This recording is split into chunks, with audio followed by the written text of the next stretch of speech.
talk is the third in the series, and it's called, this is module 3. Again, the series is called Mentor or Supervisor, or both, Guiding Your Teens and Tweens into Adulthood.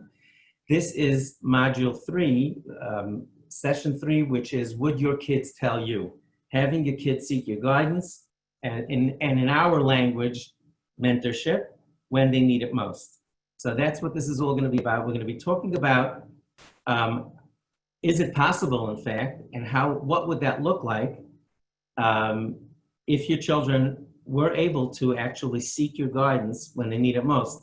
Now, let's be honest, when they need it most means when they're getting into trouble, right? They don't need it. If they got a report card with straight A's, they don't need much of your help. They typically need your help when they're getting in trouble. How can you get them to do that? It's my absolute delight to introduce our lovely daughter, Sarah. Sarah is, she's a social work student in her last year working for an MSW, and she's also a social work intern at our Beacon. And I did a talk on this topic in Mariah School 7 months ago, and I know it's a hard sell to come up with the notion that, you know, that your kids can really talk to you about anything.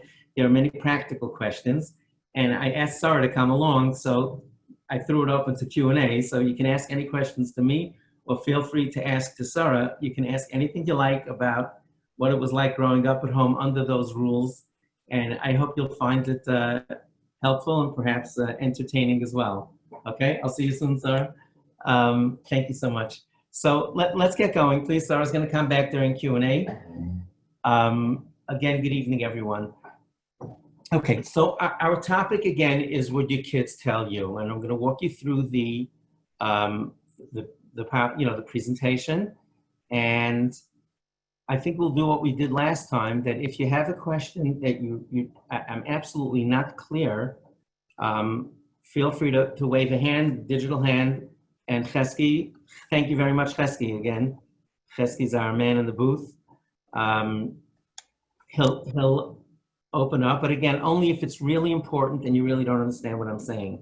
Other than that, we'll just go ahead and we'll have a very substantial amount of time for questions at the end. There will be 2 points tonight where I'm actually going to ask you for input. I'm going to ask you questions, and I'm going to ask you for input. During that time, I would ask if Chesky is going to enable the chat, so feel free to enable your chat and you can type responses. Okay, as we did before the other session, I'd like to offer everyone the opportunity to, if we can do it for 30 seconds, please, to share from the first 2 sessions we had, how did it affect your parenting, and was there anything that you used that was practical and helpful? Or if you, as I said last time, feel free to say that you disagree with me about something. That you say, you listen, Rabbi Horowitz, I listened to you, I tried it and it doesn't work, or I'm just not comfortable with it at all. That's part of the learning process. So feel free to wave if you have anything you'd like to share, and we'll be delighted to listen. That's part of learning and growing together. If you're really bold, and we spoke about embracing our mistakes last time. So if you found something didn't really work that well the way you thought it would, share that also. I think that's really important. So go ahead, please. Chesky, any hands? They're very shy tonight. Okay, well, let's just give them a minute. A few more seconds, and then we'll get started. Any hands, folks? 15 seconds. Don't see any hands? Okay. Perfect. Thank you so much. Okay, let's get going then. Maybe you'll want to share it during question and answer. So, okay, before we start again, I just wanted to thank Michael and Estelle Stein for sponsoring this series. I deeply appreciate the support of our work over the years. I really want to thank Chesky for volunteering to be in the control room. I wouldn't be able to do what I'm doing if you weren't with us, so I deeply appreciate it. And I also want to thank Dr. Aviva Goldstein, who worked with me on this presentation. Okay, let's get going. So let's talk about the culture of your home. And we're going to spend some time talking and thinking about culture. And what I mean by culture is that people in your home, people visiting your home, there's a certain set of unwritten rules that becomes the culture in your home. For example, we don't take we leave our phones off during dinner. That's a culture thing. You know, we like to spend Sundays together. Whatever that culture is, I want to talk about what's the norm and how would you like your children to reflect back on your home as they're leaving your home, and every moment from the time they're born until then, what would you like them to remember about your home? Okay? And the purpose of this exercise, it's actually one of the things I mentioned Stephen Covey last week, the 7 Habits. He also talks about a 70th birthday party, same idea. So your son gets up at the Ofruf, you know, a very famous historian once said that when people are alive, there are presidents, prime ministers, public figures, there are millions, hundreds of millions, billions of words written about them. 30 years later, all they get is a sentence, okay?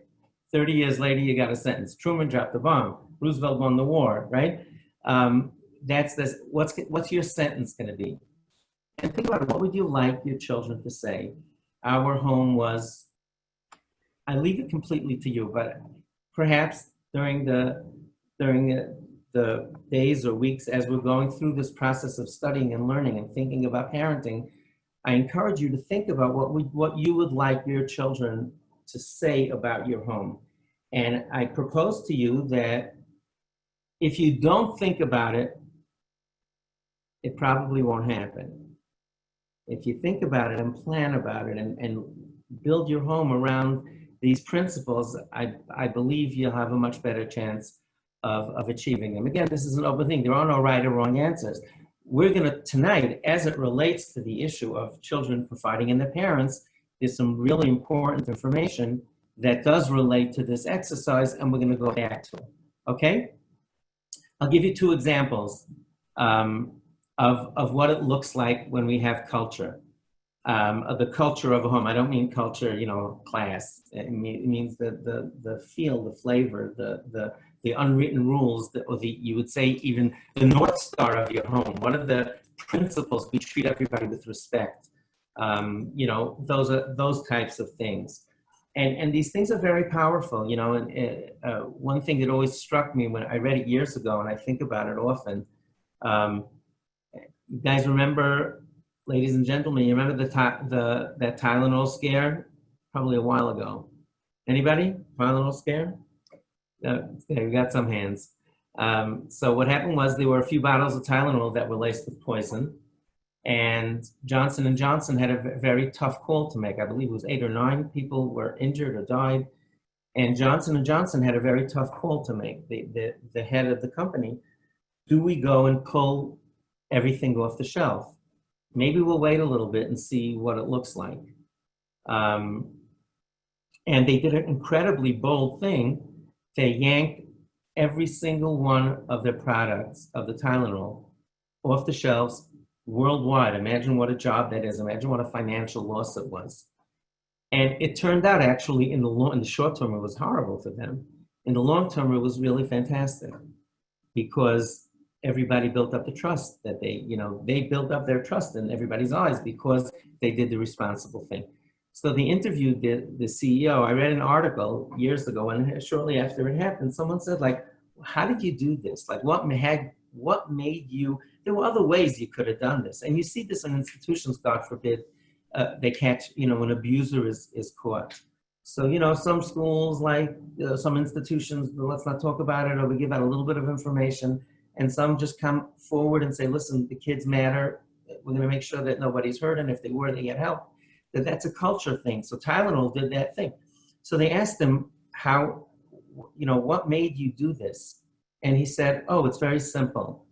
That the previous CEO or the one before him, maybe it was even the founder, had a tablet, like a sign that said, customers, employees, shareholders. That was the sign that he had. It said customers, employees, shareholders. And because that was his North Star, that became the culture of the company.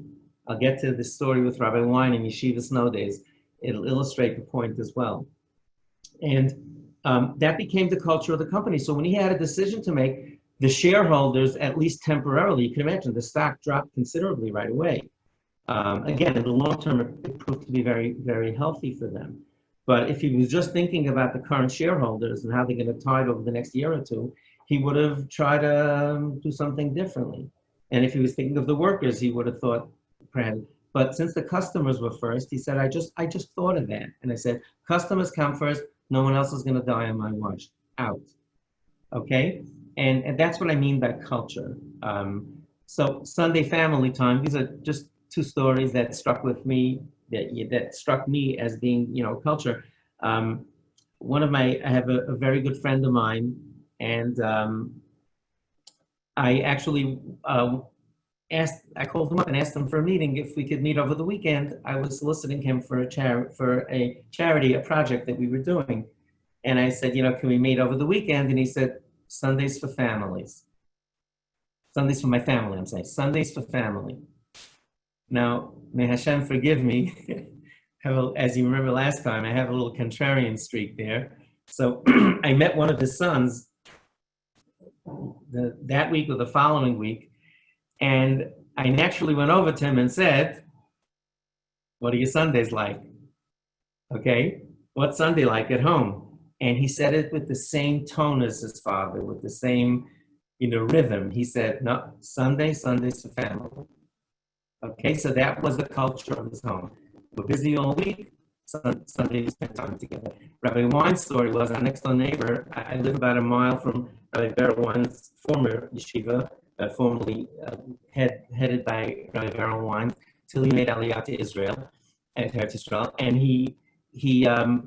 our next door neighbor, their sons went to Shari Torah, and we had a 1.5 to 2 foot snowstorm. I was out shoveling snow, and I see Itamar Frankenthal walking to yeshiva.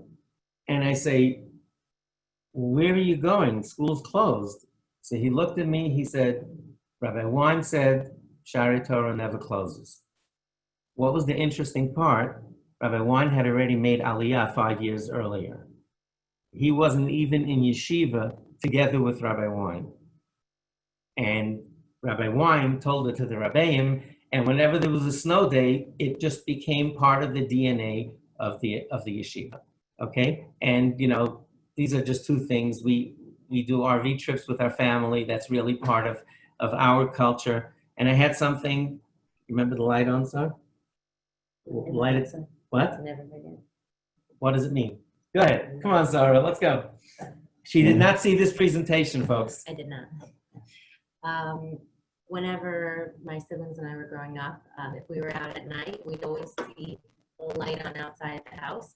It meant that my father was waiting up for me, and we'd come and forget about the light. If we were out at night, my parents never stopped us from going out. They really trusted us.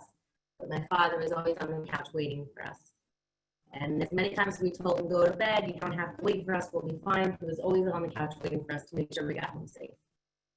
Thank you, Shikla. And it was also part of it. The other part of it was that I told the kids that light reminds you that this is a safe place, and this is your place. You see the light, come home. It's a place where you can relax and be yourself. Thank you, Sarah. Thank you for remembering that we did not rehearse this. So why did I spend so much time on this? Because I want to talk. That's what I want to talk to you about tonight. It's about having your children confide in you and seek your guidance when they need it most. But it will only work if it becomes a culture thing, that this is a value in our home. And the experts who study positive change and goal setting and planning typically use this template. Okay, I'll just use my cursor here. Our home will be, that's a goal. Our home will be a place where you just fill that in. Because you say a reason, why is this reason important? and therefore I or we will do the following. So this is what a goal looks like. Okay, I'm going to, it could be a personal goal, I'm going to try to walk 3 miles a day because it's good for my health. Therefore, I'm going to return phone calls between 2 and 3 o'clock and go for a walk then. And so that's what it looks like. So these are the 3 goals. I will, again, I will, this is what we want to do because why is it important and therefore what we're doing. And this is the Yankee. I tell you, most of the things are either research-based or I'll quote something. This is my own thought, but it hit me a few years ago that one thing that this doesn't discuss is what is the cost? What's it going to cost you to do this goal that you'd like to have? Now, for my friend that has a goal that Sunday is family time, that's going to cost him that he's going to have to turn down business meetings on Sundays. Okay, so that might cost him some money. It might cost him, you know, some friends of his want to go golfing for the day, and he'll say, no, I'm with my family. That'll cost him some pleasurable time. So this is a Yankee. In addition to the things that the experts say, those 3 things, I often think about it in terms is what is the cost and are you willing to pay it? And let's come up with an example here, okay? Our home will be a place where our tweens and teens feel comfortable hanging out. Why? Because we'll be able to parent them better. We'll know who their friends are. We'd rather not have to worry where they are. And we don't want them getting into trouble. Okay, again, this is something I just constructed, but it's something that I really encourage you to do this as families. You know, if you're a single parent, I stand and salute your courage, and Hashem should give you mazel and bracha. If you're married, sit down and do it together, and talk about what do you want? We started at the beginning about the ofruf. This is where it starts. It starts with having these conversations and thinking about what the goal is. Now, therefore, what are we going to do about it? Now, if you want your kids to be, again, this is not my goal. I suggested this. If you'd like this to be a goal of yours,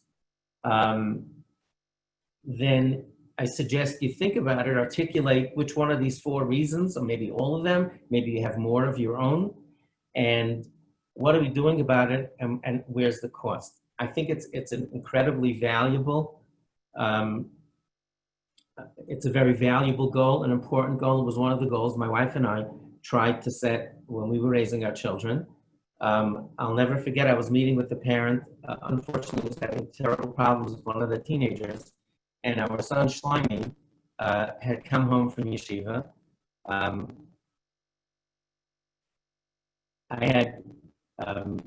I used to have the New York Times every day, and he would read the sports section when he came home. So my back porch, where I do the talks usually, you can look in to our family room. And our son Shlomi was like spread in 2 different time zones. Right? He was just like, you know, he was like relaxed, and the paper was all over the place, and he just looked like he was chilling, and this was his, you know, like he owned the place, which he probably felt that he did. And I told him, I said, you see that? I said, when you get, you know, he was complaining and fearful about what his son was doing, rightfully so. I said, try to forget about the bad friends and anything else you're worried about. Concentrate on that. Try to make your child comfortable at home more than anything else. And that, I'm not saying all the problems will go away, they don't, but I think it's an important value. But here's the question. Let's go through this. Chesky, can you open up the chat, please?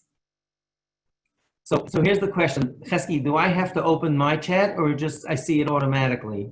So you're going to have to open up your chat. I don't have access to it. You don't have access to my chat? Yeah, but it was there last time we were here. Why is it not? I think it was. We had everybody else's turned up. Can you send the chat for a second, Chesky, please?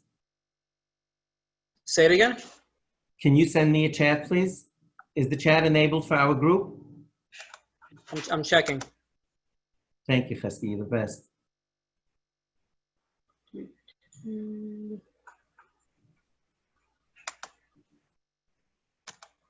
Folks, if we can't do it, well, I'll just go on and guess what you're going to say, or Chesky will enable any of you to talk.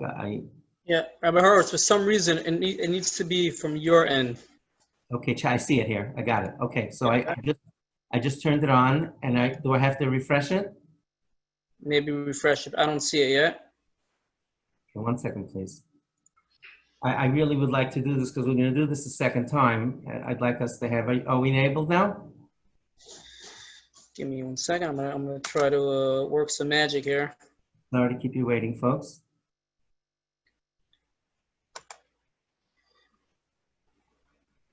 All right. I don't see it. Let's do it manually, Chesky, if we can do a quick round robin, okay? So let's go back to our question again. Our question is, what are the costs associated with that goal?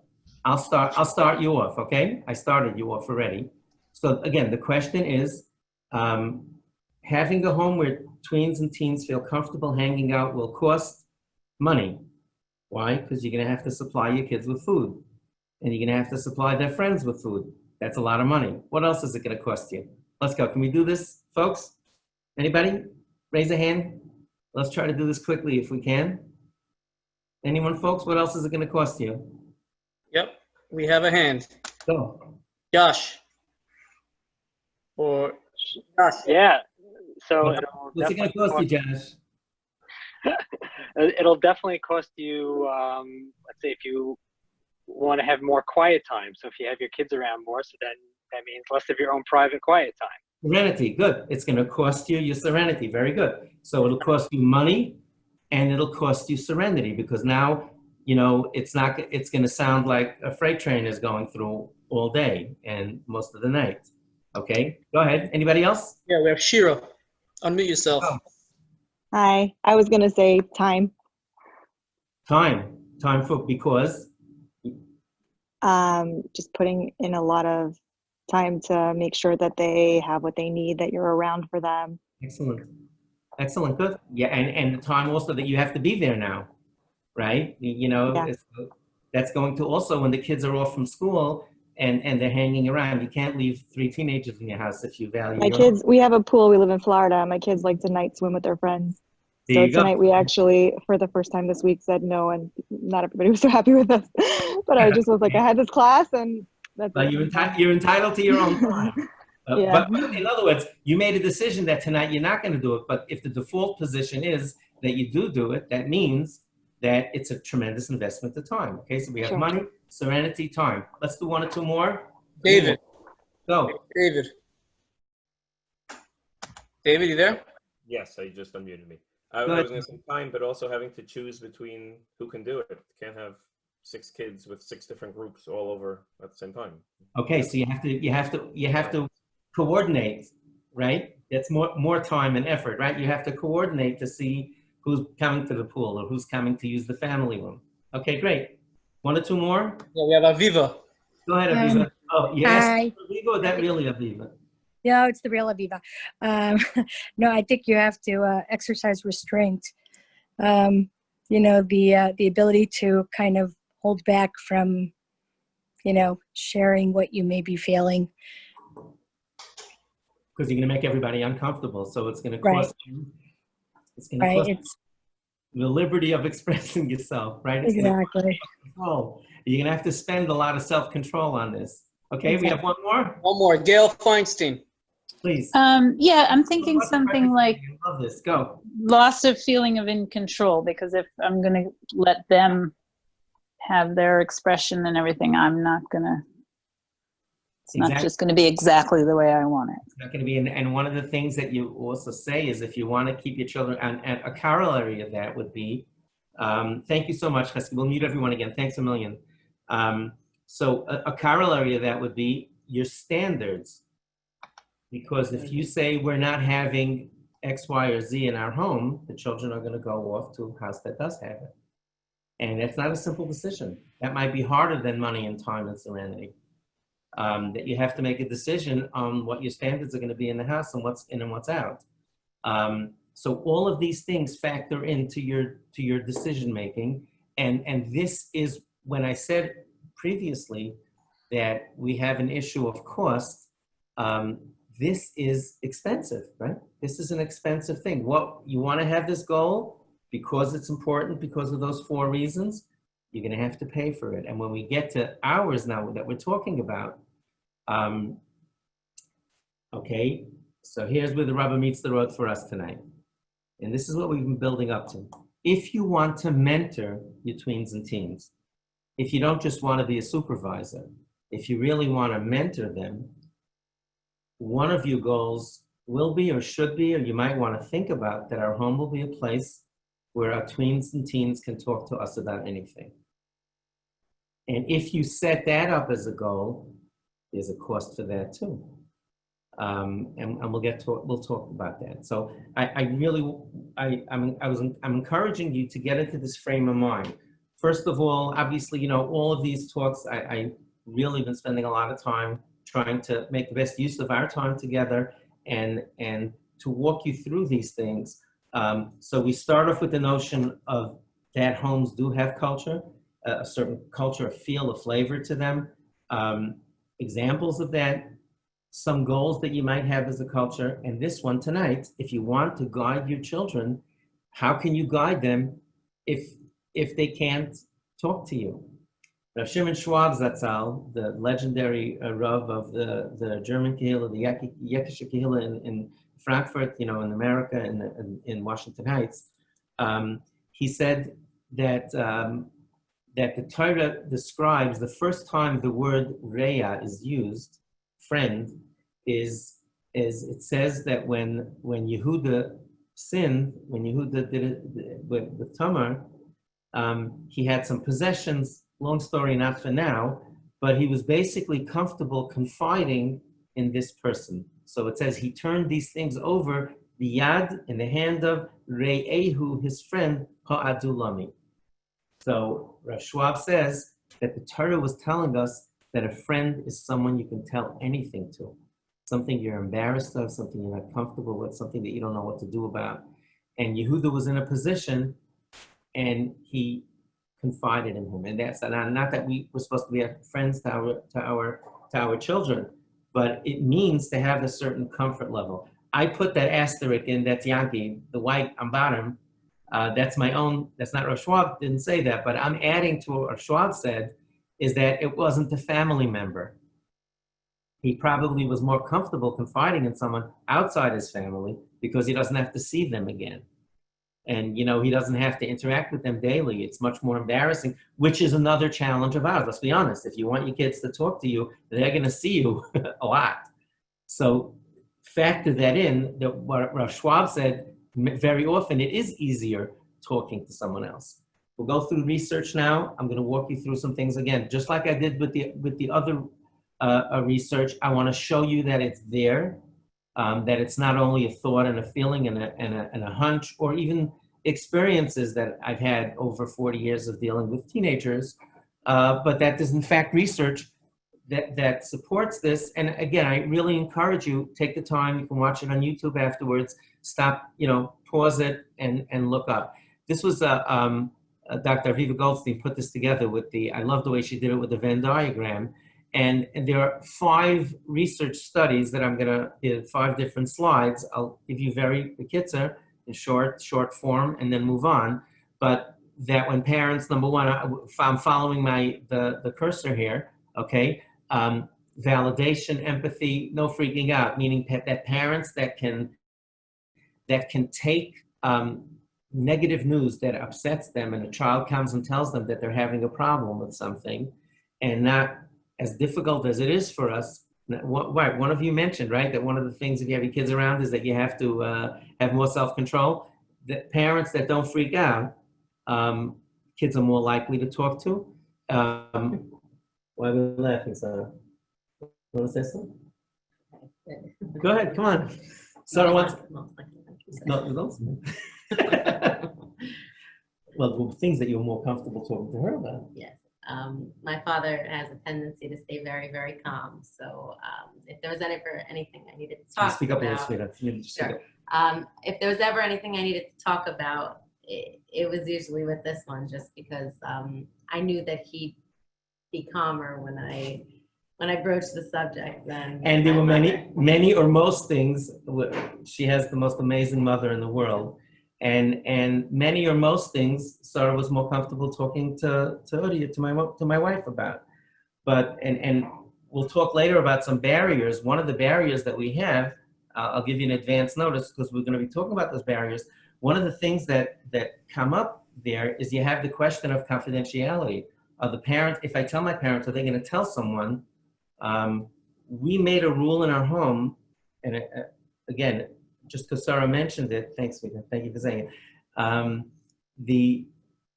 We had a rule at home that the children, we told them, we want you to tell us if something's going on, even if it's going to upset us. But you can tell one of us, we told you this, Mommy and I don't keep secrets from each other, but you feel free to tell one of us, and if you ask us not to tell the other, we'll keep your confidentiality, even though we're violating a principle of ours by keeping secrets from our spouse. That my wife and I decided to do that with the children, and that's what Sarah was really referring to, that she was comfortable talking to me, knowing that I would keep it quiet, even though, again, that's not something that my wife and I did, but we talked it over together, and we made an exception. Again, these are, when I said have conversations about it, these are the types of conversations that are helpful in achieving these goals. Thank you, Shifla. Okay, so these are so open the closest relationships, and meaning that confiding and seeking someone's guidance and helping doesn't come out of the clear blue sky. You got to put some time in. And in fact, this one together, look, time together as a family dynamic, even family time, spending, as my friend would say, Sundays for family. Families that are a cohesive unit are more likely to talk. If they're open and flexible, meaning that the parents are flexible, that they don't have a preconceived notion of which box each child has to fit in, that those types of parents are more likely to get feedback from the children, and a tremendous level of trust. Okay, trust, obligation, acceptance. So these are the five qualities that research shows, are more likely to get that type of feedback from your children. So we're going to go through these slides again. As I said, feel free to look them up later. On the left, Hurts, we have a question. please go ahead. Shira? Hi, I'm sorry to interrupt in the middle. I'm just wondering if you're going to discuss how to address big, scary things that they might share with you. Like abuse or something like that. Or anything like related to, like, yeah, Absolutely. any kind of behaviors or thoughts or anything that Right. that are a big deal. I'll take your question first. In fact, if you want to, I'll just get you ahead just for a moment. One of the things that I say is you have a lot of questions at the end. This raises so many questions. You see that? Okay. So we'll get to that later, but that's Okay. the idea behind it. I'm glad you're thinking in those terms, because that's really right. That's where the rubber meets the road. What happens if they tell us something that's really frightening to us? What happens if they tell us? There's so many variables of that. I'll take your question first if you'd like to address it when we open. Okay, but thank you for speaking up, and I'm glad you brought it up. Okay, so on the left side, these are listed as the research. They viewed adolescents. And on the right side, I asked Dr. Goldstein to write Loshem B'nei Adam, as we say in the Gemara, layman's terms. Teens open when they trust their parents, and they feel sort of obligated to share because the parents made them feel that way. That means if I tell Sarah, look, sweetheart, anything that happens, if my wife and I, whatever's going on in your life, we want to know, even if it's going to upset us, they feel accepted, and they feel almost obligated to share, not in a bad way, but they say, look, my parents want to hear about this, so it's something I should do, okay? They behave more safely in families that spend time together. Teen behavior doesn't happen in a vacuum, but it's the family dynamic. Again, if you look on the bottom here, there's research here, and you can just Google it and look it up if you want to know a little bit more about it. Teens open to their parents when the teens see them as being good communicators. Family feels close, and the teens themselves feel good about the relations with the family members.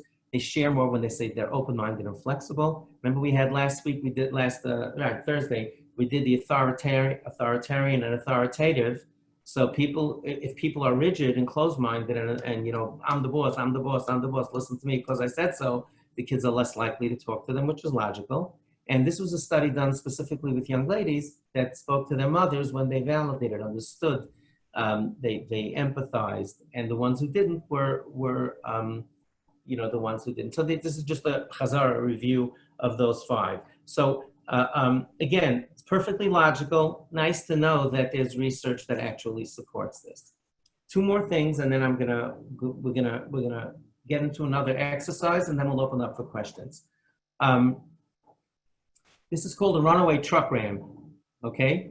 I forgot the young lady that just spoke, asked this question a couple of minutes ago. Was not Aviva. Aviva asked earlier. Shira. Here, thank you, Sarah. Thanks, Sarah. Okay, write me a little crib sheet here. Yeah. Okay, so Shira's question about when something comes that's really bad, Shira, I prepared this one before we spoke. If you go to to Aspen or Vail or places where there's ski slopes and all of that, and they're very steep mountains, they have a thing called a runaway truck ramp. And that is a car weighs, a couple thousand pounds. The brakes are enough to stop it. Truck weighs, fully loaded, weighs 50,000, 80,000 pounds. Those thin little brakes are not going to do it. That's why if you see the signs, they should go into low gear when they go down hills, because if they're in high gear and they get to a certain speed, their brakes rub out in a second. And literally it's a runaway truck and it's just a disaster. So they have these cute things that they build into the mountain, like a ramp going up. Some of them have like very steep bumps in it. And the truck basically expends that energy that's flying down the hill with those cars and stops them. I like to think of it, I'm a visual learner. I'm going to be talking about learning personalities later, in the later session. But I think of this process. Shira, thanks, Sarah. What Shira mentioned, exactly, Shira, this is what we're talking about. That having this relationship with your children is the runaway truck ramp. When things get out of control in their life, you're providing them with such a gift. Just come and talk to me. We can talk about this. Let's stop the bleeding. Stop the chaos or the fear or this feeling that's how we feel when we're getting into trouble. That we're just out of control and flying down the hill. And an available parent really is like, is a truck ramp. This is something that I just wrote a few years ago in the Times of Israel. I've been well over 20 years. I've been writing and lecturing every single Purim about not drinking and not drinking and not drinking, and that adults shouldn't be giving alcohol to kids and all of that. And then for the first year, I said, I'm leaving something out of the equation. I said to myself, and I believe I wrote this the morning of like the day, it just hit me. And I wrote this, again, you can go back and look it up. You can do a Google search for Times of Israel. And there's actually a video there where I talk about it. And what I realized is that that's the perfect world. That's what parents are supposed to say. What happens if their kid gets drunk? So I encouraged parents, you see, for 20 years, I've been pleading with parents not to give alcohol to children. In the video, I asked them to be compassionate, but if the kids are out and drunk, I asked parents to provide them with a no questions asked pickup. That means, despite the fact that I told you not to drink, and you didn't listen to me, and the fact that you're picking up your phone and you're notifying me lets me know that you didn't listen to me. I still want you to call me and I'll pick you up. No questions asked. So this is sort of this balance between you giving them guidance. Look on top here, I wrote here that, so often teens get into far greater danger after getting drunk. They get a ride home with someone who's drunk. They hang out for hours until the alcohol wears off. Kids literally die because they're afraid of the parents' reaction. So this is the balance. I ended off that video by saying, you know what you're really saying? I maybe wrote an article. It hurts. I have another question. Yes, let me finish that thought, please. Thank you. Your life matters more than our rules. It means you're telling each other, look, these are our rules. We don't want you drinking. We're going to really be upset if you drink. And if you drink, we're going to talk about it. But if you choose not to listen, we love you, and your life is more important than the rules that we set. And again, this is all part of a balance of how to navigate this situation where you encourage your children to talk. You know what, Chesky, I'm going to ask whoever, she's second. I told Shira to go first. So whoever asked, unless it's something that it was absolutely not clear, then feel free to go. No, it's just, I think this issue brings up a point, which I'll throw out the question and maybe you'll answer it when you answer Shira's, because I think they're related, is sort of, doesn't it diminish your message a little bit when you're saying, I want you to do the right thing, I don't want you to get drunk, but if you don't listen to me, then I'll still be there. So it's sort of like, it's almost like you're giving the kid an out to kind of say, oh, well, I can get away with this. Right. So that goes back to the authoritarian and authoritative that we spoke about on Thursday. That meaning that if you and it's important. This is why when things like this come up, it's fine to talk about because it explains what we're talking about. You might make the point that if the kids are terrified of their parents, they might be less likely to get drunk. But if they do get drunk, and we learned the first talk, we said that, adolescence is about not having, that frontal lobe and not having the executive, the functioning is weak and they're going to make mistakes. What happens then? If they're terrified of you, they're going to stay out all night. You want them in the street for 4 hours, for 8 hours. You want them sleeping, throwing up. And on somebody's lawn, and God forbid being open to being taken, really be abused or worse. So that's a choice you have to make. I agree with you, Janina. It's not simple. This is not a simple answer. I propose to you that you're telling them that there really is that there's a balance here, and that we want you to listen, but if you don't, you can still tell us. Your life, please, by all means, your life matters. That's why I wrote this, Janina. That's why I wrote this, because I have a hand next to me. Chesky, this one didn't go through you, all right? So this is so important, Janina. What we're saying is your life matters more than our rules. And I think it's really such a wonderful thing to tell your children. Are your children, in my experience, and this might be contrary to what you believe in or agree with or were raised this way, I found that when kids don't get into trouble, it's much more likely because they don't want to disappoint their parents rather than they're afraid of them. That's a very important, I did not put it in this presentation, but over the years dealing with thousands and thousands of kids, what's most likely to happen is that they say, I don't want to disappoint. Oh, I did not read. Go ahead, Sarah. Take it away. I just wanted to say, as a kid who was raised by my father and mother, who are incredible, I'm saying this from my own personal experience. If you raise your children, and he didn't read this, it says the word, I wrote this down as he was talking, I wrote disappointing. If you raise your kids as authoritative and not authoritarian, and you really explain to them as they're growing up, and you take the time and you express your thoughts instead of just giving them rules. At the end of the day, if my father had ever given me that speech, I'll be really disappointed in you if you drink, but if you drink, we'll talk about it afterward, but call me. The fear of disappointing him alone would have stopped me from doing anything that he wouldn't have been happy about. So I don't know if this, obviously this isn't the case for everybody, but for the most part, I really think that the beginning portion of that, of the warning is enough to stop anything from happening further. Thank you, sweetheart. Can I tell them the Purim story? Please. This is with permission. I asked you beforehand, didn't I? Oh, come on back. So let me tell you what it really looks like. Yonina was the name? Yeah, Yonina. Yonina. I'm speaking to you and to everybody, but this is, I actually asked Sarah permission before we went on, if I could mention. I was just double checking now. One of the things that if you believe that adolescence is a time for people to grow from their mistakes, and we're going to be talking about this in a later talk in greater detail, but sometimes it means that you let children exercise the bechira, their choice, even if you know they're might be making a poor choice. You provide, it's called scaffolding, to protect them from real harm, but sometimes some lessons they need to learn on their own. Here's another way of thinking about it, and you're going to hear this later in a couple of days, in a couple of sessions.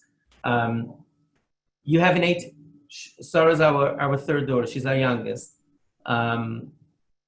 So by the time she went off to Israel, we already knew that we had sent 2 daughters to Israel. And we know that we did a checking out and we picked a good school and it had supervision.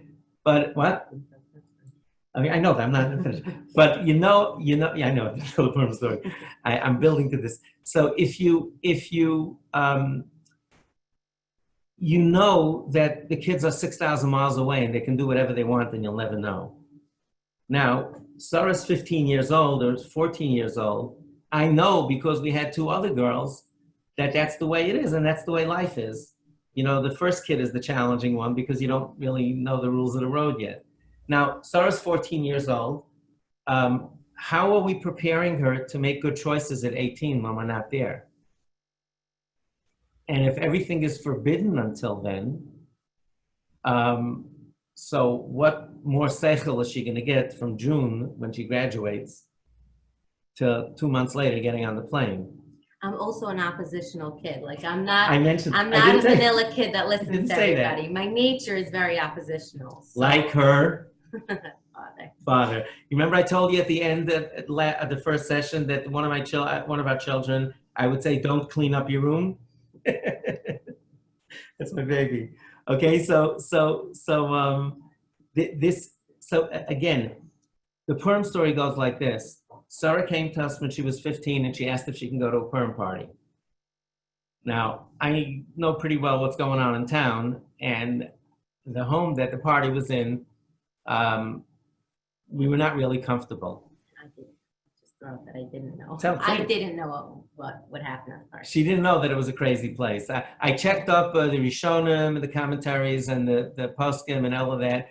I didn't see any custom on Purim that a minhag, a custom that you have to have strobe lights. That's not part of the rules for Purim. You know, it was a wild party. She asked to go. My wife and I talked it over, and I told her, I said, you can go, sweetheart, you can go, but you have to have one of 3 parents. I picked 3 parents from her classmates. Show me, remember? I said, one of 3 parents who get it and who can take care of themselves have to be there to supervise the entire time. I said, I would go, but because of my work with teenagers, it's like inviting the Malach HaMavos to a party. You know, right? If I walk in there, you know, she'd be embarrassed and I would go, oh, Horowitz is here, right? So I didn't want to go myself because I felt bad for her that she's Rabbi Horowitz's daughter. She shouldn't have to deal with that. But I wanted her to have a safe person. So one of her friends, she remembered who it was. I just asked her if she remembered. And I said, you have to be there the whole time. You have to have your phone and text me when you feel, if you feel you don't belong there anymore. Anyway, we went home. My heart was in my throat. And because I knew what was going on there. All of a sudden I got a text like now with like 10 exclamation points. I went to pick her up and I didn't say a word, not one word in the car. I didn't say anything. She was shaking. She was frightened. Some guys were drunk and they started, you know, really acting inappropriately and stuff. And I still remember, like, I was dressed because I was expecting to go out. She came home. I got into sweats. It was Purim night. And I just sat on the couch downstairs. I don't know if you remember that part. This part. She came downstairs and she said, Tati, why did you let me go? Remember that? This. She said, Tati, why did you let me go? You knew what was going on there. Remember what I said? Something like that. I said, what would you have learned if I told you no? You would say, I'm the last one in the family. I have these middle-aged ogre parents who just stay up day and night thinking of how to make my life miserable. And, you know, so my wife and I made a decision to let her go, even though we were concerned, because we wanted, we felt that she would learn lessons. And again, I would not have let her go if she didn't have protection from this parent. So it doesn't mean you just willy-nilly let them do crazy things, but some experiences they just have to learn by themselves. Let me finish. So let's just finish the talk and then we'll open formally to questions if anybody, wants to go. So if you want to really mentor your kids, I think one of the goals, may as well say we're going to take questions soon. Nice having you here. So if you want to mentor your kids, one of the goals should be that I recommend that our home is a place where kids can talk to us about anything. And let's just do this one more time. Hesky, you're back in business. All right. So let's think about the barriers, and then we're done for the night. So let's think about the barriers. Why would a teenager not tell their parents that they have a drinking problem? Or that some friends of theirs are boosting cars, or getting into trouble, or whatever. They have they're younger kids, they're vaping, or whatever it is. Why would they not, or worse, why would they not tell their parents that they're getting into trouble? Go. Shira? Shira. They're embarrassed. They're embarrassed. Good. Number 2. So they're afraid of punishment. I'm sorry, I didn't say it. I started you off. They're afraid of punishment. They're embarrassed. Go ahead. We have, you're unmuted. Go ahead. Say, Levine? It's April, yeah. Fear of disappointment. Fear of disappointment. Good. They don't want to disappoint us, right? They don't want to disappoint us, especially Sarah. Go ahead. They're very shy tonight. Okay. I saw it's the second hand. I thought 2 hands are up. Okay. Let's just move on. Anybody else? I'll be glad to wait. Okay. So, typically, I see another hand. Oh, we got a hand. David, go. And then that they're afraid you'll tell the friend's parents. Right? You won't Tell keep them socially. Right? You don't keep the confidentiality, and that's a whole thing. It's a real deal, right? That you're not going to keep. Good. Excellent. We got Josh. Go, Josh.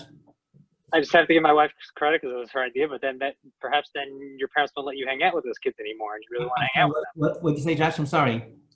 I said that perhaps if you tell your parents, so then you'll be afraid that your parents won't let you hang out with those kids anymore. Great, right? Now they're going to change their practice. Make it more difficult. You'll make it more difficult. You're going to ground me until I'm 80 and bring in both parents, right? Life is going to change. The life I had until now is not going to exist anymore once I tell you that I have a drinking problem, right? Right. Okay. Yeah. Correct. No, you watch me at parties. You're going to watch me here. You're going to, but okay. So life is going to change. Okay. We got some important ones. Anybody else? Or we'll just go. Okay. So these are real barriers, and I propose to you that that these barriers are important, and you have to overcome each of them. And it's really as complicated and as simple as that. And the questions that I brought Sarah for was really about, how does this look? What does it look like? The question Janine asked, what happens? Does that mean that you're just rolling over and you're not a parent anymore? So you're afraid of punishment. You don't want to disappoint them. They're embarrassed. They don't want to change their life all of a sudden over time. So look, you're welcome to deal with this any way you want. This is Yankee. This isn't the research part. But I think you just have to address them. They're afraid of punishment, so you tell them, look, if you talk to us about something, we'll talk about it. We're not going to give you a typical punishment. We might get intervention for you. We might ask you to go for therapy. We'll go along with you if it's helpful to you. But so again, what Josh said about about having about life changing. Life might change, but it's not going to be in a disciplinary way. It's just because we want to help you, and we're going to work with you on that. I mean, it's such a good nose. If you're having a drinking problem, Mom and I like having a glass of wine after dinner. We're going to cut down because we know it's hard for you. We're going to put some skin in the game. So you're afraid of punishment. We're not going to punish you. You're embarrassed. That's a hard one. Tell your kids. We told this to our children all the time. If anything's going on in your life, we want to know about it, even if it's going to upset us. They're going to be disappointed. Show them the research about frontal lobes. Explain. Told us we'd never be punished. I told them to never be punished. Well, that's the first one, right? I tell them to never be punished, right? I told the kids, Sarah was saying, I told the kids that they would never be punished for anything they told us. We told the kids. Okay. What else we disappointing? The confidentiality we spoke about with my wife and I, how we dealt with it, that Sarah wouldn't be comfortable talking to me about certain things if she knew my wife would know. So we made a tough decision to respect confidentiality, even and we didn't cheat, by the way. Never lie to your kids. We told the kids we're not talking. We never ever spoke about it ever. You know, and some of those, you know, some of those confidentiality issues you might want to say if someone's life is in danger, we're going to say something. We're not going to sit by and let somebody die because of confidentiality, but we will discuss anything with you before we tell anyone. Sometimes you need to tell people. So like, again, if this is a goal, know that it's going to cost this price. You know, this is not cheap. But I think it's perhaps the most important thing that you could really do for your kids. So going back to the model that we used before, our home will be, again, not my goal, if you want this goal, a place where our kids can talk to us. Why? Because it will make our relationship closer. It'll help their personal safety. It's the only way we can guide them through the mistakes.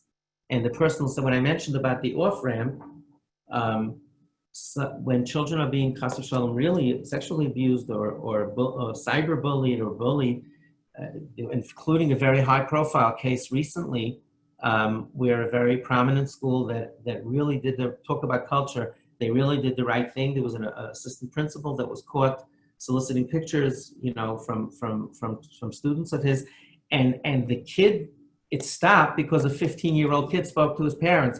Folks, here's where the rubber meets the road. Ask yourself, what did those parents, I did not speak to the parents, but I would love to find out how they got their kids. They basically, the kid had to say that, you know, Mom, Dad, I was exchanging pictures, you know, with this girl that I turned out to be a fake, you know, was a fake. So it was a terribly uncomfortable conversation. The kid had it with his parents, okay? So therefore, I'll overcome the barriers that make the kids reluctant to talk. And those are the barriers that we spoke about before when we talked about this concept of discussing barriers. And now, once you're opening up to that, is where Sarah comes in, you know, because it's such, again, especially if you're raising your children, if you were not raised like this, and I was not raised like this at all. You know, my parents were European. I love them dearly. I miss them more than I can say.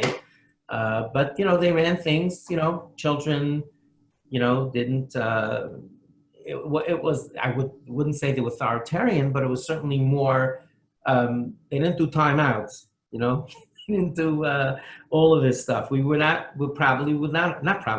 been comfortable telling them stuff.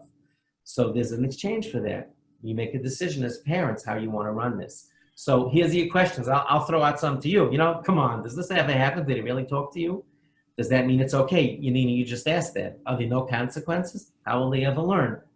Many other questions. If you want, Sarah's here, you can address questions to me or to Sarah. You know, the customer or the store owner here, and what it looks like in crafting a set of house rules that develops this type of culture where your children feel comfortable talking to you. And again, it is so contrary to everything that someone would be comfortable doing. You're really asking the kids to go so far out of their comfort zone. Let's go. Fire away, guys. Anybody, feel free, you know, I'll be delighted to take questions. I have a question for Sarah. No, Chesky. He's a high school teacher, just for the record. First of all, it's so brave of you to join. Thank you. Growing up with a father like Rabbi Horowitz, who's like so influential, so involved in kids at risk, like, how was it for you growing up? Like, was it hard for you? Like, did that make things easier for you as a teenager or a child? Did you, like, how did you navigate your own feelings? Was it more pressure on you to to be a certain, do you feel like to be a role model for other people? How is it for you? That's a great question. I can't even tell you how many people have asked me that in my life. I can't tell you, I mean, a lot of people tell me I'm not like a rabbi's daughter. I don't know what that means, but you know, when I was dating, every single guy that I dated said that they were shocked that I was a rabbi's daughter. And any guy who made any negative kind of comment, I immediately said no, because my father, my mother, the work that they've done, I couldn't be prouder. You know, I've been writing notes since my father started this. And, you know, when he did our home was ... and your kids, what do you want your kids to insert here? I wrote light. I don't know how to explain it, but everything about that word is what I think about my childhood. It was open. It was accepting. It was never serious. My father always left his painful, gut-wrenching work in the office, in the school, whatever it was. They were so accepting and so open, and that's so hard. You know, my family, I think, covers the spectrum of I don't know how you, of Yiddishkeit. We're just all different. None of us are exactly the same. And I think that that's a huge testament to who my parents are, that we all felt comfortable being ourselves. It was so freeing. I just felt free as a kid. I could be myself. And, you know, I actually was in school last year with, I ran into somebody last year who was a principal of mine at one point. And she, I don't know if I even told you this, she told me, she saw me and she said, would your father be disappointed if he saw you like this? And I looked at her and I said, my father couldn't be prouder of me, but not because of what I wear. He doesn't care what I wear. He cares about my neshama and who I am. And I didn't hesitate. I know my father and I know what he cares about. And he made that evident in everything that he did. And I think it doesn't matter what a person does with their, you know, whether you're in chinuch, whether you're working, if you give those values over to your kids and you let them know that you appreciate who they are, they'll always feel that. They'll always know that. And they'll always come back. Wow. If I can jump in, I didn't want to interrupt it. It was really beautiful, sweetheart. Thank you. I just want to tell you that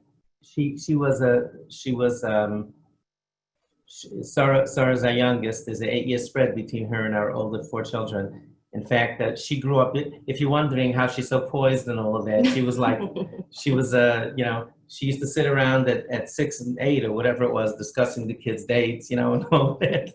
So you know, but the older children, when I started doing parenting classes, I really did. I asked, our oldest is 40, can I have 39? My wife and I, we're having our 40th anniversary soon, Baruch Hashem. But we actually, I asked our 4 children, our older children, Chesky, for permission before I started doing parenting classes. And I said, I'm asking you because I want you to be able to misbehave like anybody else. And I don't want you to have to put up with, oh, Rabbi Horowitz's son, the daughter did this and this and this. I said, first of all, you're not Rabbi Horowitz's son, you're your own person. And tell anybody, just close them down if they say that. But I actually asked them for permission and I was ready for no. I would not have done it if they would have felt uncomfortable. But thank you. Go ahead, folks. Wow. Anybody else? Thank you so much. We have Rachel Wasser. Let me unmute her. You're unmuted. Okay, hi, thank you. Yeah, I wanted to know, Rabbi Horowitz, how do you prepare yourself to be calm and even-tempered when your children share with you news that's uncomfortable for you? You spoke about not going on an emotional roller coaster ride. How do you prepare for that? Nothing in life prepares you for certain things, okay? Let me tell you this. Nothing in your past I always say nothing prepares you in your life for sending off a daughter to Israel and sitting there by the security gate, you know, and saying goodbye, you know, nothing in life prepares you for that. And nothing in life prepares you for having to deal with the messy stuff. And the people who are oblivious, oh, Baruch Hashem, everything is fine, you know, you know what's going on. Clueless parents sleep better at night, folks. Okay? Take that to the bank. Okay? Clueless parents, the parents who don't know what's going on, they sleep, oh, Baruch Hashem, such nachas. They should have nachas, it's beautiful. But, you know, so it's a value judgment. You have to decide if you want to listen. How do you prepare yourself? You really can't. And look, my wife, truthfully, is not, I mean, because I do what I do, like I don't get frightened that he's in my bar to entry for getting scared is a little bit higher, or I wouldn't be around. You know, I wouldn't have made it. But I'm saying it's okay to feel that way. It's okay to feel like you're not prepared, because you're not prepared. You know, life didn't prepare you for this stuff. So you listen. It's okay if you tell them, look, and you know something? I believe in honesty. I think you should just tell your kids, I'm sorry if I seem rattled. I am very rattled by this, but I'm glad you told me. That's what I would tell you to say. You can't fool your children. You know, Mama, you upset that I told you? Of course I'm upset, sweetheart. But this is part of life, and we're gonna do this together. Okay, so that's really the message. So I don't have any simple solution for you how to manage to do this. You know, my stomach has, like, you know, a lot of lead lining there, you know, that helps me get through the stuff. But be honest with yourself. And by the way, if you're married and your husband is better at this, just outsource it to him. And some mothers, it's not a guy thing. Some women are just better at this than their husbands. It's not what? I was telling you before about who should broach subject. Right. All right. We have Leah. Hi.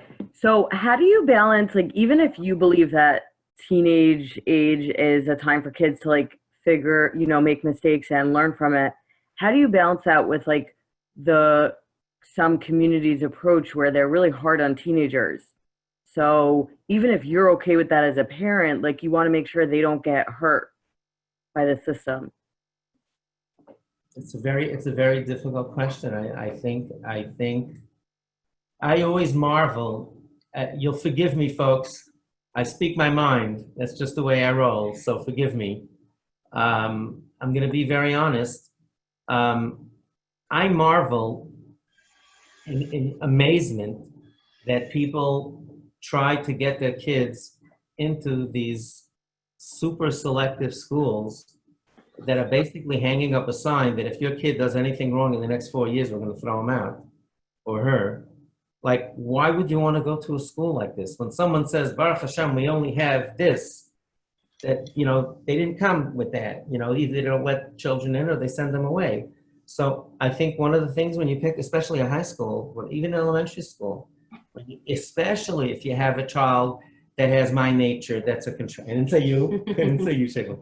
Okay, especially if you have someone that has my nature, that's a contrarian and you know, and needs to do their own thing. She has amazing values. Really, I couldn't be more proud. But you know, it's a nature. That's just the way it is.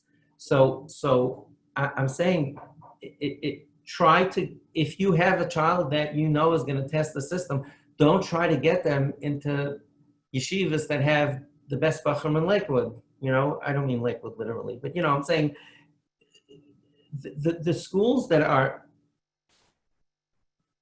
schools telegraph this.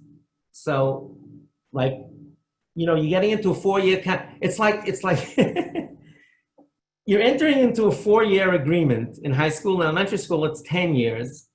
And imagine, like, the person tells you, when they say, we only take this, you know, we're makbid on this and that, they're telling you, if you're a kid, they're going to throw you out. Why would you want to go there? So, like, it's not, whatever, you know, I'm not a, whatever, obviously I'm not a big believer in that. But you do have to, it's true, people sometimes, you know, in my generation, we had more time to make mistakes. I always say that I would never get into it. The way I was at 13, I would not get into a single yeshiva the way it is today.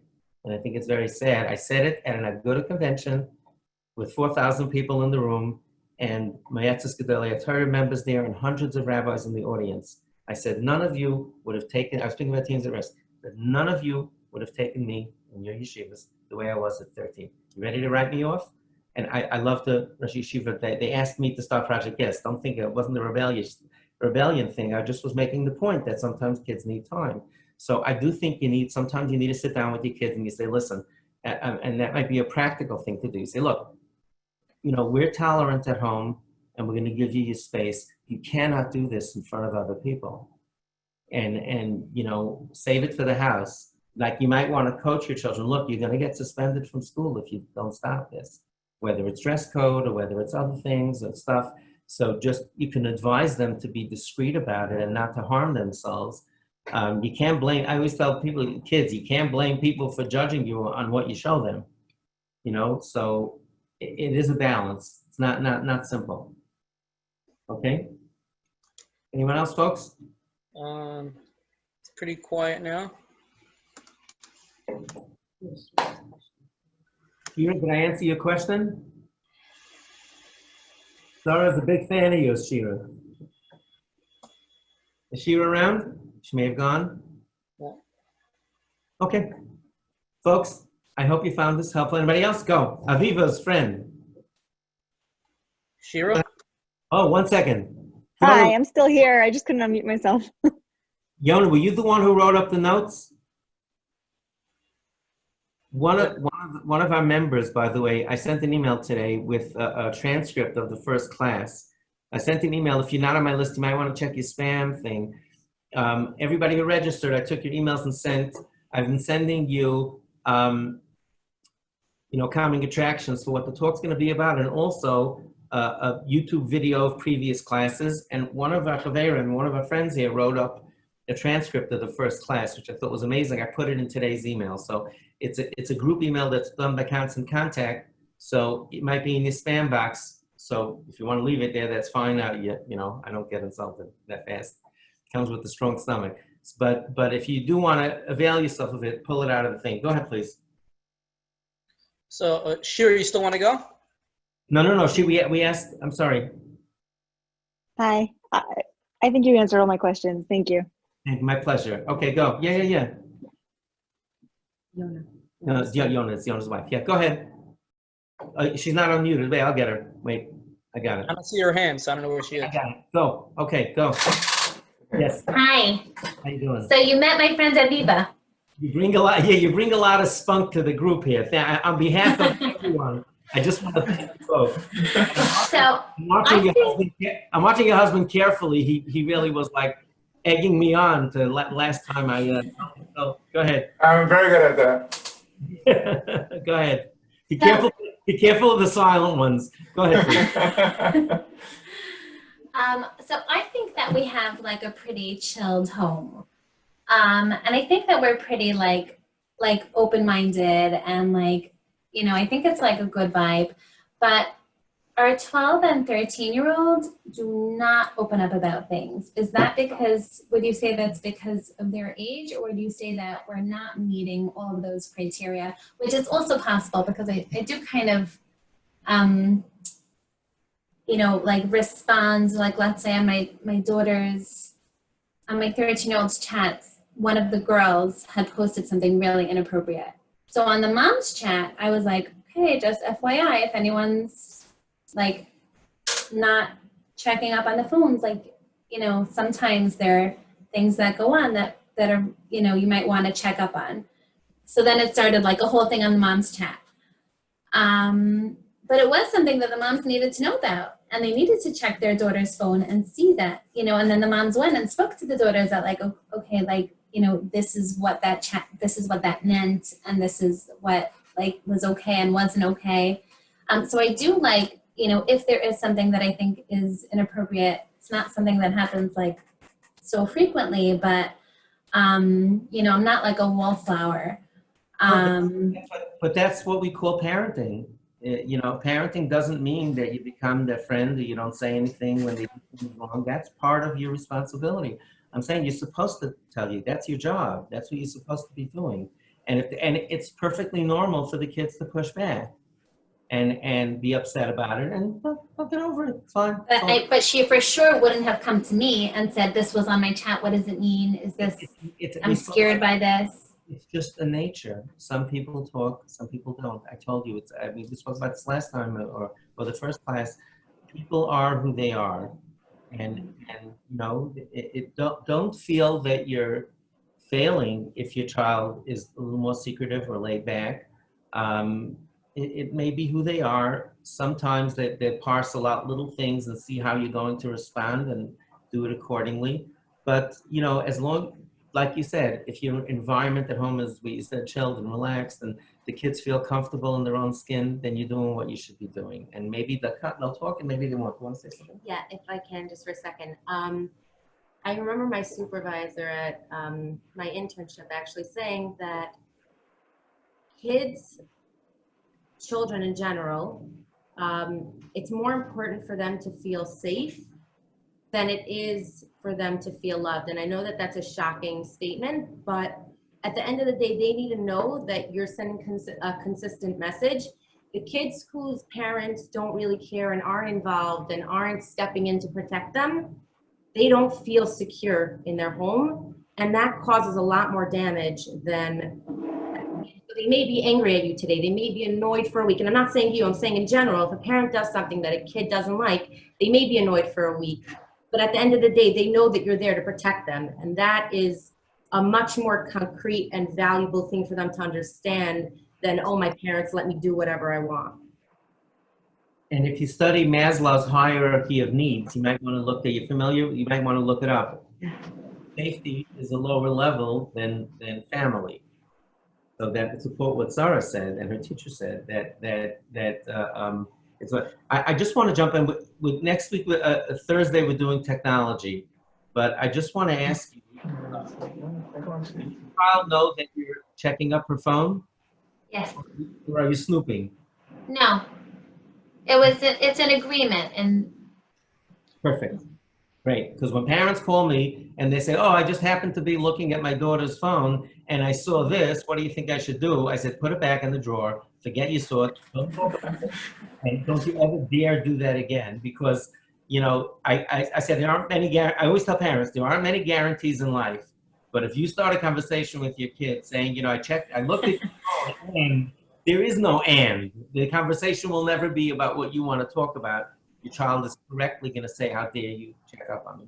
So tell them that you're going to supervise them. We're going to talk about it next week, about how to have this type of arrangement, where you have supervision and this. Can I just follow up on that 1 second? I imagine you might get into this in the next class, but does that then encourage, if the child knows that that's what you're doing, does that encourage them to just hide and delete? It's very easy to get rid of things. Possibly. And really go behind your back. Right. So that's why, and we're going to talk about this next week, that's why crafting house rules for phones it's not one size fits all. And there are variables in there which we'll talk about. If you have a child, I have a brother, if anybody lives in the 5 towns, I have a brother, his name is Rabbi Yehuda Horowitz. He's 2 years younger than I am. He's a mashgiach in the Sifta Teres Yakov. He's, how would you describe him, sir? Lamed Vavnik, a tzaddik.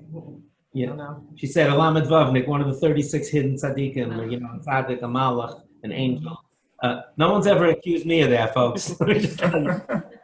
We're as different but I always thank Hashem that he had to follow me around in school, not the other way around. But I say, look, I'm going to talk about this next week. If you have a Rabbi Yehuda as a kid, you say, no phone. You can have a phone at 18. Okay, fine. That's it. That'll be it. If you have a Yankee, 7, 8 years old, you're not saying anything.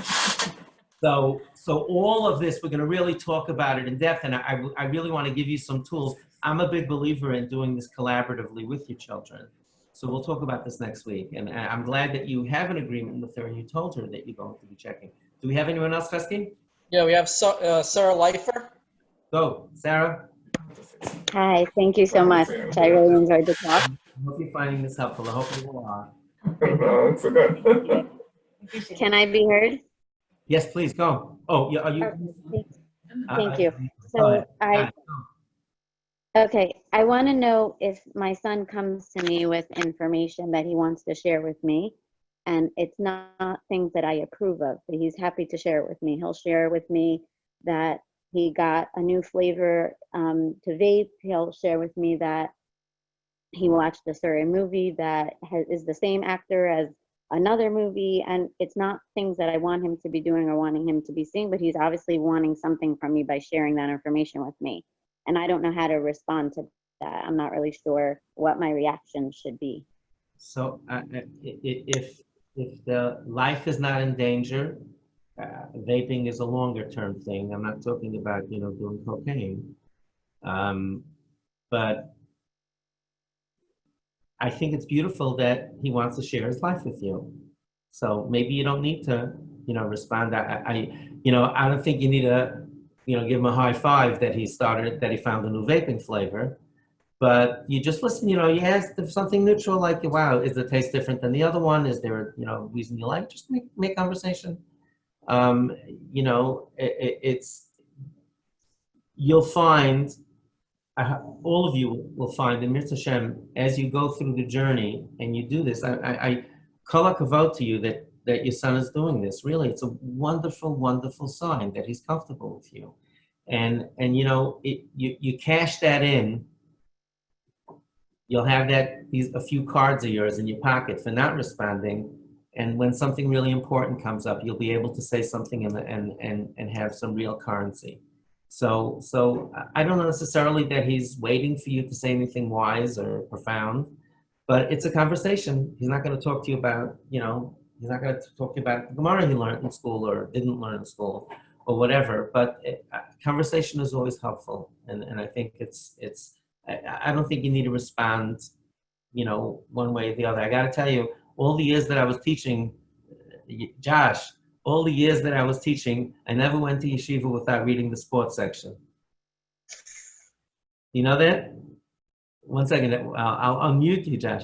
I really did. I used to make sure that I found out over the years that the kids really aren't interested in what I have to say. Yes, you sure? Did you want to say something? Yeah, well, to that point, I would say for some reason, when I was in 8th grade in Rabbi Horowitz's class, everybody was very into having basketball jerseys, professional players' basketball jerseys. And I don't really think Rabbi Horowitz was really that interested or cared about Patrick Ewing or Michael Jordan, but he entertained us. He said, oh, you got this one, you got that one. Everybody was all excited. And the guys thought, everybody's like, oh, Rabbi Horowitz is so cool. He takes us down to the gym to play basketball. He knows who these guys are. He's interested. He asks us about them. He makes jokes about them, with us. It enabled us to connect. But just one other point I wanted to make, and I know Rabbi Horowitz, you mentioned about saying how kind of like it sounds like you're speaking out of both sides of your mouth when you say, I don't want you drinking, but if you're stuck or you're in trouble, call me to pick you up. So just I guess to give a little bit of context. So in my professional work, I work at a university, and one of my roles is, when new students come, so I'm sitting there and telling them the policies. No drugs in the dorms, no alcohol in the dorms, et cetera, et cetera, et cetera. But then 5 minutes later, I'm explaining to them about something called an amnesty policy, where, yes, I just told you that you can't drink in the dorms and there will be consequences, and et cetera, but we don't want you to get hurt. And if you are ever scared that you've done something too much, you smoked too much, you think you drank too much, whatever it is, call. Or you don't want to get your roommate in trouble. You don't want to think you're not going to get in trouble. Your roommate's not going to get in trouble. Just call. We want you to be safe. That's the point. It's not necessarily about the rules. It's about telling you, there's a reason why there's a rule, and there's going to be a consequence. There'll be disciplinary procedures and stuff like that if you break the rule. But ultimately, the bigger picture is that we want you to be safe. That's great. That's wonderful. Thank you for sharing, Josh. Really appreciate it. Paul, go ahead, please. You're unmuted. Thanks. 2 questions following up also on what Josh just said, but going back to your Purim thing of sort of the no questions asked pickup policy. Is there a follow-up the next day once everybody's settled down about what occurred, and or could there be a consequence from the behavior? So that's one question, and then or 2-part question. And then a separate question is, what obligation do you have as a parent whose child has come and told you to other parents, meaning their friends' parents, if they've shared something with you, you've digested it, but it somehow involves their friend, and what obligations do you have to their parents? And Right. does it depend on what kind of relationship you have with those parents, if you know them or they just Right. Those are someone who just come from the excellent school? questions. Paul, thank you for sharing both of them. I think in terms of the second one first, your obligation to the other parents, it depends what your child told you, and it depends if someone's life is in danger. So if, let's say, they're texting on Shabbos, and your son tells you that he's doing it and 10 other friends are doing it, I'm not saying that's a small thing, but no one's life is in danger. So if your son says, look, I don't want anybody to know this, you got to keep it, keep it to yourself, then that's your responsibility. Then that's a game changer. If your son says, look, the daughter says, look, I don't want you talking to anybody about it, you have to respect the confidentiality, unless someone's life is in danger. So even if you see them doing, I've lost a lot of friendships over the years telling people what I thought they would want to hear, especially even people who ask me for advice. Sometimes I have to say my truth and going in knowing that that's the way it is. It doesn't always work. Not everybody will tell you, thank you, I'm glad you told me. They might feel offended. It depends on the personality of your friend, how close you are. But confidentiality is a deal breaker. Your first question was about, do you have a conversation the next day? I think I was pretty clear about that. I'm glad you asked me if I wasn't. When we set a rule with Sarah saying that we don't want you doing this or the other thing, and she tells us about it, that doesn't mean that things won't be different. She's expecting things to be different because we know. That's the safe thing. Right, it comes back to the safe. Right. Following up, if a parent lays down a rule or a standard, something that they expect you to follow, and the kid breaks it, comes back to that safety thing. If a parent doesn't follow up with that consequence, then I think the kid would feel very, okay, in the moment they may feel great, they won, but the truth is deep down, it sends a message of, oh, my parents aren't going to be there when I need them. They're not really going to follow through for me. I also want to say, I'm sorry for jumping in there, but I also want to say I think it's important to stress the difference. And I'm young and I don't have kids this age yet, but I think it's important, just from my perspective of being raised that way. My parents never punished. Don't get me wrong, we got punishments, but they never punished. They gave us consequences, and they were very careful to always explain the correlation between what they did and what we did. Like if we were acting out with our siblings when we were playing, we had to sit in our room, because only kids who are ready to play with other kids are able to play in the area with all the other kids. And I think the same would come here, whatever it is, maybe give consequences and not punishment. Something that the kid can understand is a direct relationship with what they did.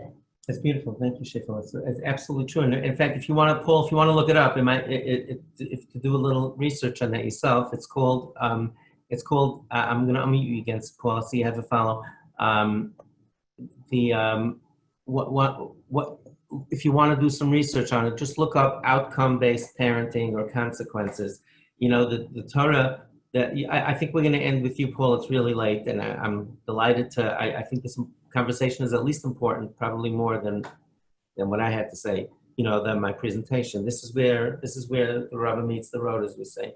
But, I heard from Dr. Twersky, Dr. Benzine Twersky, Dr. Abraham's son, told me something very interesting, that it says that Yisro, Moshe Rabbeinu's father-in-law, it says, Vayishma Yisro, he came out to the desert because he heard stuff. He heard something. So Rashi says, what did he hear? He heard miracles. He heard the Mechemes Amalek, the war with Amalek, and he heard about the Kriyas Yamsuf, the splitting of the sea. So the miracles, the bells and whistles, brought him to see the Jewish people. He wasn't from the Jewish people. So he said. So then he says later, a few psukim later, I never saw it, till Dr. Twersky told it to me. He says, "Ata yadati ki gadol Hashem mikol ha'elakim." Now I know that the God of the Jews is the true God. You would think because he split the sea, right? That's what attracted him in the first place. And he says, "Ki badavar asher zadu aleihim," that God punishes mida keneged mida. God issues punishments that are logical and correlate, which Sarah was talking about. And that means that you thought about it and you want it to be a learning experience, and you want it to have meaning, rather than just losing your temper and flying off the handle. I think, Paul, that the expectation of a child that tells the parent, if the parent said, "Okay, Shefel, sure, no problem, you're doing marijuana, it's fine, don't worry about it, you'll be fine." I think I would be upset if my parent didn't say something. When I first started dealing with teens at risk a lifetime ago, Paul, I remember a young lady complaining to me. She said, "I'm the only one in my class," high school kid, "I'm the only one in my class that doesn't have a curfew." Does not. And I thought I heard it wrong. I said, "What?" She said, "Promise you exactly like this." I was just getting into this, and Paul, it was like, it was a transformational moment for me, listening and understanding what kids are thinking. And I said, "Doesn't have a curfew?" The kids complain to me that they do have curfews. And she says, "Yeah, my mother says she trusts me. She's just busy. She doesn't want to be bothered raising me." And she said, "You know what do you know what it feels like when we're together, a group of 10 friends, and everybody's texting their mother because they're late, and I don't have anyone who cares enough to worry about me?" Ever told you the story? And she was crying, and I cried. It hurt me so badly. She said it like that. "I don't have anyone that worries about me." So, kids do, everybody has their role to play. Kids' role is to fetch and argue, but they understand. In fact, if they're telling you about it and you wouldn't react, I would think that it would be kind of bizarre to them. Okay, folks? Sorry, on the other question, if I have a minute to follow up.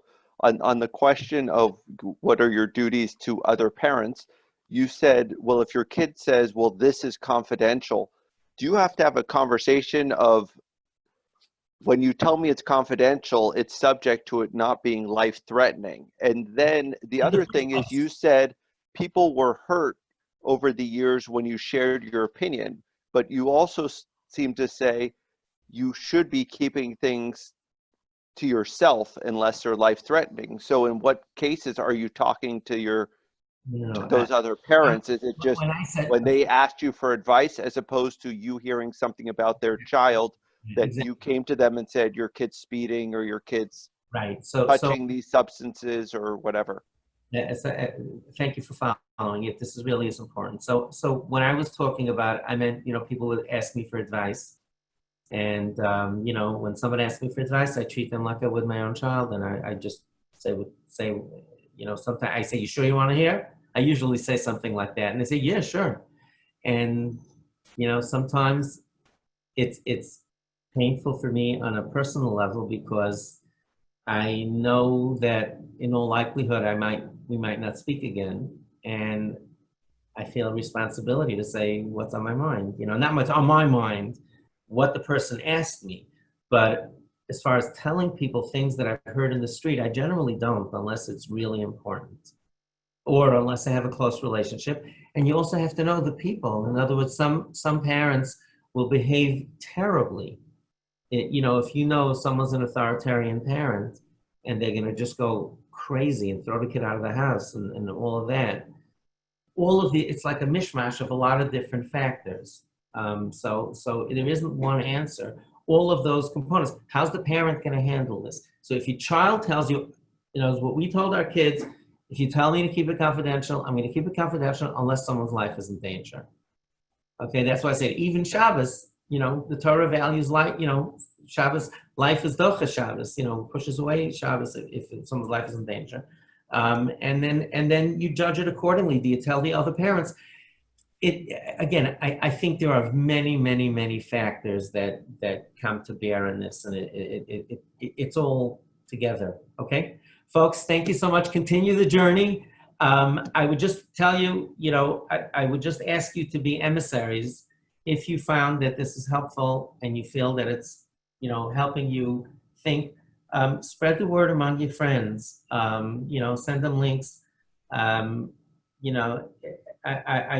decided to do it this way. And really prepare. And I've never done anything like this remotely. Laughing. I've never done it in this way. I felt that Corona gave an opportunity that we're home, basically. And I just felt I've been wanting to do this for a very long time, and I just never got to it. It's my intention, God willing, Hashem should give me years and good health. People come and ask, thank you. People come and ask me for advice. I'm telling you now, when this 6th session is done, I'm going to make it a prerequisite. Anyone calls me for anything, I'm going to say, I had this 6 videos. Call me back after you watch. I'm not kidding. Pesky, you like the idea, huh? What? I love it. Absolutely. I'm absolutely, and just on a personal level, with teens at risk and later on with child sexual abuse, I was very vocal about things at the beginning, and many other organizations got involved. I naturally moved towards prevention. That's been the pattern of my life. I talk about things, I advocate, and then I try to see, like, okay, what can we, it's important to build hospitals, but like, why don't we fix the roads a little bit? So I made the Gemara book to keep kids in school, knowing Gemara, and we made the child safety book for this. And I view this in that same category, that a lot of the stuff that comes, after years of issues, I believe could be avoided with education. And the Ani Bina Li Gevura. So I just ask you, I'm delighted. Like I said at the moment of the first class, the nicest thing you could say is, you got me thinking, Rabbi. But I would love if you feel that it's something meaningful. You have social media, get the message out. First of all, it's in your self-interest, because if your friends start becoming more cognizant and aware of this, you'll in all likelihood you'll have less challenges with your children's friends. But that's on a selfish level. But on the Klal Yisrael level, I think this is so important. And we didn't get this stuff. I love it when people see my Gemara book. They say, Rabbi Horowitz, I wish I had this Gemara book. Where were you when I was in yeshiva? I say, where was I when I was in yeshiva? So this series is meant to get you to reflect, to think, to get into this, but be emissaries. That's the nicest thank you that you could do for me. The thing that would make me most grateful is that more and more parents should start thinking this way, and I really hope and pray that it will be a tremendous benefit in a preventative way. Good night, everyone. See you Thursday. Keep thinking good thoughts about parenting. This was delightful, Sarah. This was amazing. This was just wonderful. Thanks for doing this. Good night, everyone. We'll see you.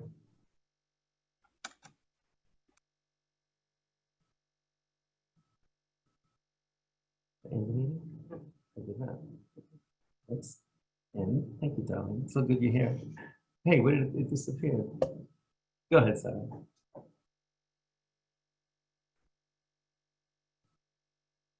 It wasn't just you.